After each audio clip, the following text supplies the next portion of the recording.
Assalamualaikum warahmatullahi wabarakatuh. Saya Lisya Endang Artiani, saya adalah staf pengajar di program studi ilmu ekonomi Fakultas Bisnis dan Ekonomika Universitas Islam Indonesia. Pada kesempatan kali ini saya akan menyampaikan yang berkait dengan Corporate Social Responsibility dan kesejahteraan. Corporate Social Responsibility atau CSR ini tidak asing lagi bagi kita.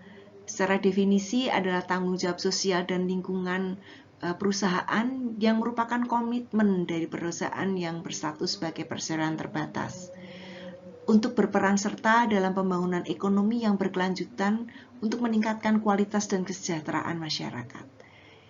CSR perusahaan hadir membantu pemerintah dalam menangani beberapa masalah, antara lain masalah sosial, seperti pencemaran lingkungan, pengangguran, kemiskinan, minimnya fasilitas kesehatan, fasilitas pendidikan, dan sebagainya. Kemudian, berasal dari manakah dana CSR ini? Besaran dana CSR ini yang diberikan oleh perusahaan adalah bagian dari keuntungan perusahaan yang besarannya beragam antara 2,5 sampai 3% dari keuntungan perusahaan setiap tahunnya. Di Indonesia sudah terdapat beberapa regulasi yang berkaitan dengan CSR. Beberapa di antaranya, yang pertama adalah Undang-Undang Nomor 40 Tahun 2007 yang berkaitan dengan perseroan terbatas. Kemudian yang kedua adalah Peraturan Pemerintah Nomor 47 Tahun 2012 tentang tanggung jawab sosial dan lingkungan perseroan terbatas.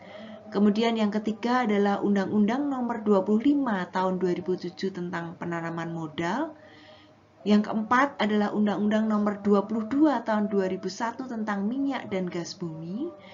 Yang kelima adalah Undang-Undang Nomor 4 Tahun 2009 tentang pertambangan mineral dan batu bara.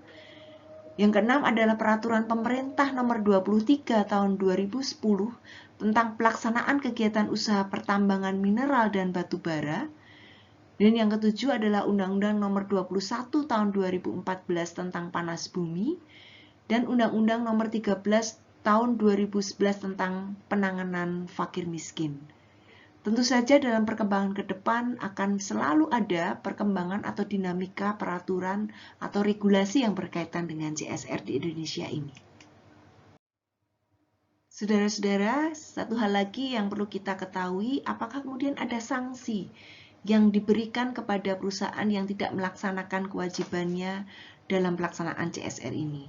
Pada Undang-Undang Penanaman Modal Nomor 25 Tahun 2007 mengatur sanksi yang dapat dikenakan apabila perusahaan tidak melaksanakan tanggung jawab sosial perusahaan atau TJSP tersebut. Maka pemberian sanksi terhadap pelanggar dapat berupa sanksi administratif, yaitu peringatan tertulis, pembatasan kegiatan usaha sampai dengan pembekuan kegiatan usaha. Yang lebih menarik lagi, apakah CSR ini harus bersinergi dengan kebijakan pemerintah? Saudara-saudara, dalam pelaksanaan CSR, perusahaan-perusahaan membentuk forum CSR.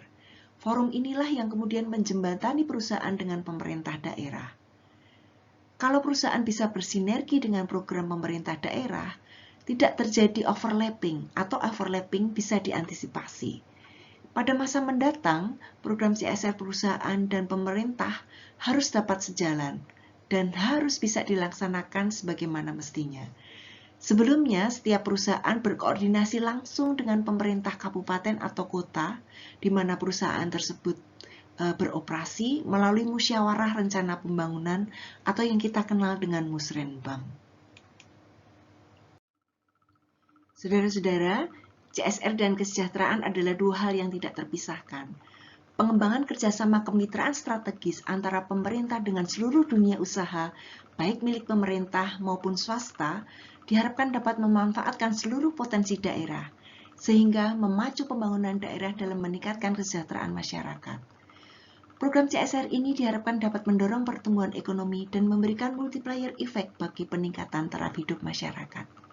Sekian dari saya, semoga bermanfaat. Sampai jumpa di sesi yang akan datang. Terima kasih. Wassalamualaikum warahmatullahi wabarakatuh.